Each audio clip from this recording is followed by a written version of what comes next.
په ټیک ټاک کې رحمان الله ګربز ته د جنرال موبین د سپکاوي او کنځلو د خپرې شوي ویډیو حقیقت څه دی؟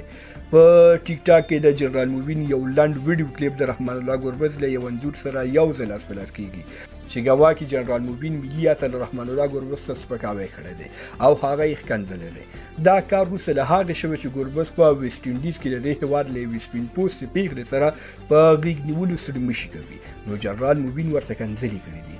نه داسې نه ده، اصلا د جنرال موبین د کنځلو دا ویډیو کلیپ چې په ټیک ټاک کې لاس په لاس کیږي رحمان الله ګربز پورې اړه نه لري، بلکې جنرال موبین دا الفاظ له یو سپک او بې شرمه پښتون ټیک ټاکر چې د پښتنو نوم او اصلیت یې شرمولی قلیل ته کړی.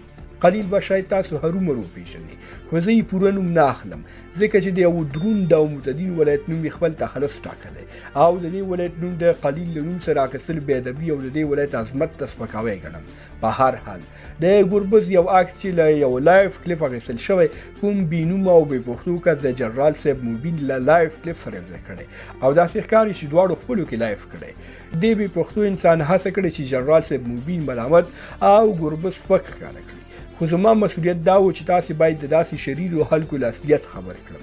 د تاسې مې غوښتنه دا ده چې د ګربز دغه انځورونه او د جنرال موبین دا ویډیو کلیپ نور مه نشروئ. له ملتیا مو نړۍ مننه، شیر او سبسکرایب مو هېر نه شي.